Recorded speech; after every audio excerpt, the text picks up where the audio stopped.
자, 오늘은 2024년 12월 28일 토요일입니다. 자, 24년도의 마지막 제주죠.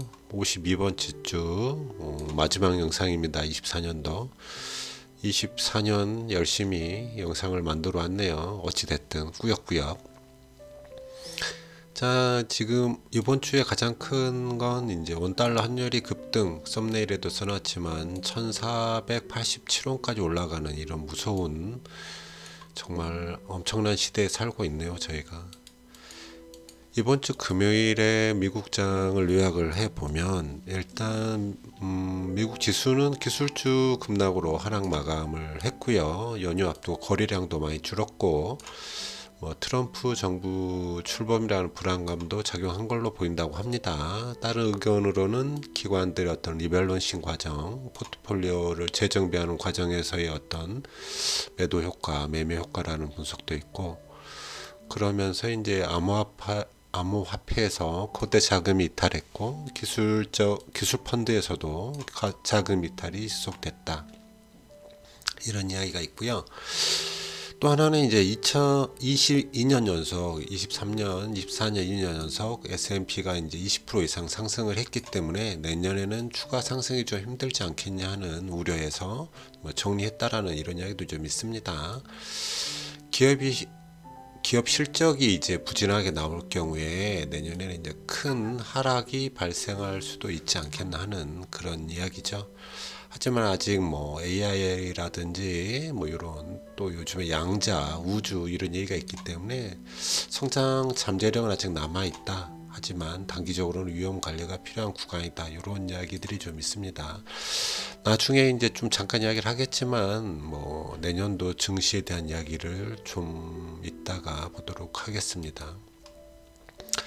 자, 금요일장에 우리 증시는 좋지 않았죠. 1%씩, 1% 이상씩 빠지면서 좋지 않았습니다. 우리나라는 지금 시국이 너무 안 좋아요. 하락 마감을 했죠. 거래량도 거의 없었기 때문에 연말 분위기 산타랠리 이런 건 없는 것 같습니다. 주봉상 코스피는 잠깐 버티고 있는 듯하게 보이지만 추세선 아래로 빠졌고 지금 상승한다 이렇게 보기엔 또 어려운 그런 캔들 모양을 보여주고 있죠. 코스닥 역시 주춤하고 있습니다. 더 빠질지 횡보할지 치고 올라갈지는 지켜봐야겠지만 거의 바닥이다. 이렇게 보는 게 좋지 않을까 싶긴 해요. 우리나라 정세가 너무 안 좋아서 이게 이렇게 위로 올라가주는 형태이면 정말 좋겠는데 내년에는 급 하락 뒤에 골이 깊으면 산이 높으니까 내년에는 올라가지 않을까 봅니다. 이번 주는 연기금만 좀 사고요. 단기적인 배당이라든지 이런 것 때문에 기관들이 살짝 들어왔지만 큰 의미는 없는 것 같고 개인이나 외국인은 계속 매도를 했습니다. 자, 우리의 삼성전자를 좀 보면요. PBR이 다시 0.96까지 많이 빠졌죠. 삼성전자는 계속 박스 안에서 움직일 것 같고 언젠가는 박스를 아래로 뚫으면 안 되겠죠. 위로 뚫고 올라서는 날 있겠지만 지금은 아직은 계속 횡보하는 구간, 일봉상으로도 역시 횡보하는 구간. 외국인 지분율은 보유율은 50.56까지 많이 내려왔습니다. 거의 50% 정말 갈 때까지 기다리려나 보다 이런 생각을 하죠. 24일날 크리스마스 이브 때 잠깐 들어왔었는데 다시 매도세로 들어가 있다는 거, 어떤 연속적인 매수세가 들어오기 전에는 삼성전자가 올라가기 좀 힘들어 보입니다. 자, 코스피의 시가총액이라든지 또는 PBR 차트를 보면 PBR은 계속 바닥권에 있죠. 지금이 바닥이다 이렇게 보는 게 맞는 것 같습니다. 자, 아시아 증시를 보면 니케이는 좋았죠. 금요일장에 한 1.8% 상승하면서 니케이는 괜찮은 모습을 보여줬다. 상해나 항생도 나쁘진 않았다 이렇게 보입니다. 자, 2621번 같은 경우에는 계속해서 하락을 하고 있네요.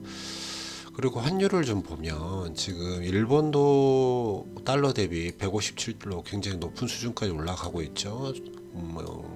위안화 역시 7.3이 넘어섰어요 이제. 그래서 좀 좋지 않다. 우리나라의 돈의 가치는 점점 굉장히 약해져 가고 있죠. 중국 같은 경우는 지금 180 정도를 보고 있었다가 어느새 201이 돼 있는 그런 상황입니다. 어떻게 보면 중국이나 미국으로 어떤 수출을 하는 기업들 입장에서는 굉장히 큰 수익이 될 수 있는 그런 종목들을 볼 수 있는 상황일 수도 있겠다, 이런 생각도 하게 되죠. 자, 미국장, 금요일 미국장 보면 다 좋지 않았습니다. 하락 마감했습니다. 나스닥 같은 게 1.5 정도 빠졌죠. S&P도 1% 이상 빠졌고 전부 다 빨간 차트 모양이 보일 겁니다. 테슬라가 5% 가까이 빠지면서 굉장히 좋지 않았다. 하지만 주봉으로 보면 다들 버티는 모습, 아직은 하락이라고 단정 짓기에는 조금은 힘들다. 아직은 21선 위다, 이렇게 주장하고 있는 것 같습니다. 자, 비트코인 역시 조정을 받고 있어요. 비트코인은 주봉상 하락 캔들, 저번 주에 하락 캔들 이후에 이번 주에도 음봉을 좀 나타내고 있어서 하락 추세가 좀 있겠다, 이런 생각을 좀 하죠.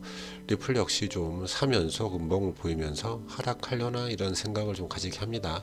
단기 조정일지 좀 긴 조정일지 지켜봐야 되겠죠. 자, 금연물은 국제금은 횡보하는 형태를 보여줬죠. 우리나라는 환율 효과인지 좀 상승을 합니다. 어차피 국제금을 이길 수는 없으니까 횡보 쪽으로 다시 돌아서겠지만, 뭐 금연물 당분간 이렇게 횡보를 계속해서 진행하지 않을까 싶습니다. 특별한 이벤트가 없어요.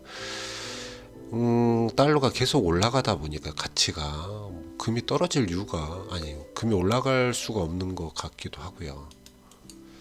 자, 환율 보죠. 답답한 환율 보겠습니다. 답답하죠. 이게 뭐 정체가 되지 않고 이제 1,500원 선까지 갈 수도 있다, 이런 얘기를 해야지만 되기 때문에, 그렇다고 인덱스는 떨어지는데 우리나라 원달러만 올라가냐면 그것도 아니죠. 인덱스 역시 계속 상승하고 있어서 107.810 높아요.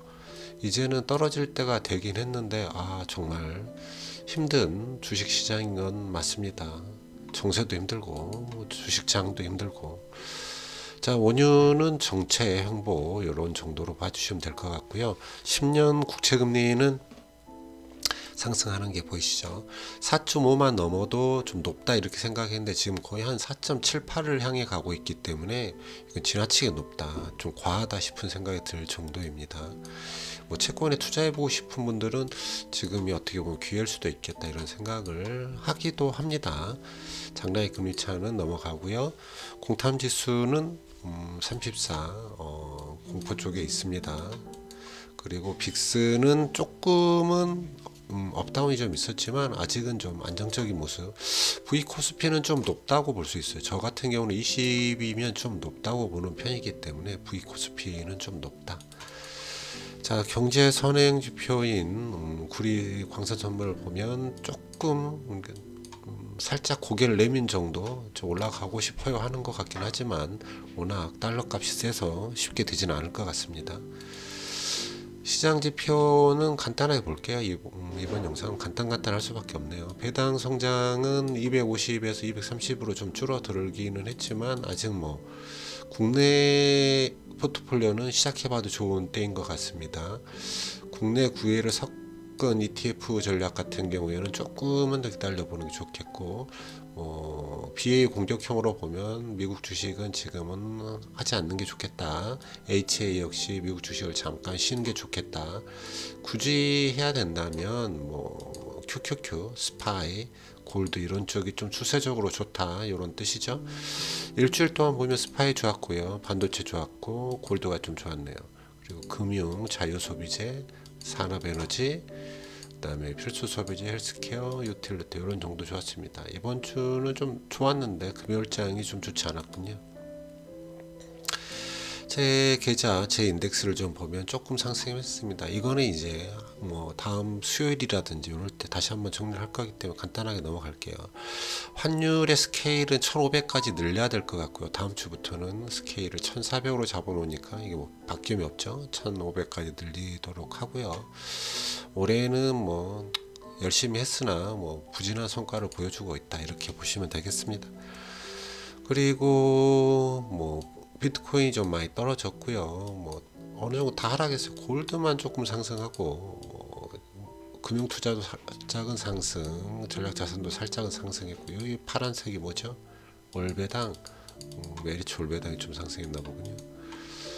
자, 제 전체 계좌에 대한 거고, 자, 이걸 잠깐 볼게요. 우리 오늘만 10분만이라는 뭐 환경 글로벌 마켓에서 하는 이런 유튜브인데 여기에 보니까 퀀텀이라는 ETF에 대한 소개가 좀 있었습니다. 그 중에 이제 리게티 컴퓨팅, 뭐 아이언큐 굉장히 높이 올라갔잖아요. 그중 뭐 따라가시는 분들이 리게티 컴퓨팅 이런 거 하던데 ETF가 있어서 잠깐 소개를 하길래 가져와 봤습니다. 이러한 종목들 담고 있다.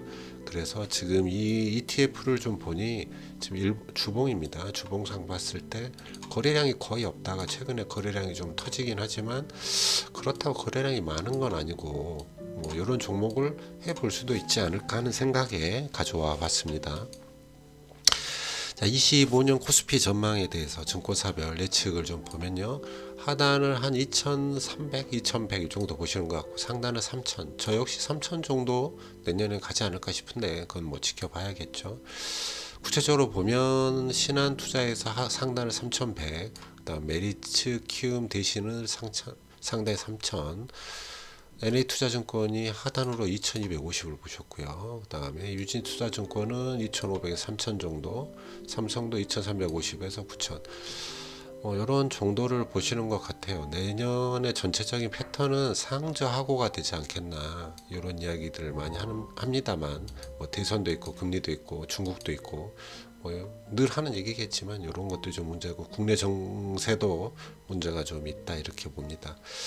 코스피 같은 경우는 2년 연속 하락하는 경우는 없고 많이 빠지면 많이 상승을 했었죠. 특히나 코스닥 같은 경우에도 많이 빠지면 그 다음에 많이 상승을 했었던 것 같습니다. 이때는 좀 그러질 못했네.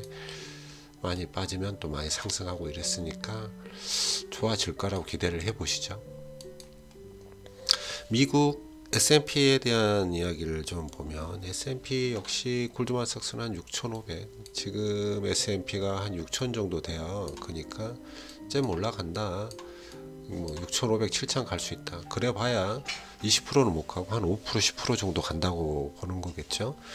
하지만 톱니 같은 경우에는 여기는 하저를 예상을 해죠. 후반부에 가면 좀 많이 하락하지 않겠나 이런 얘기가 좀 있습니다. 그래요. 이런 정도 보도록 하겠습니다. 여기까지 하도록 할게요.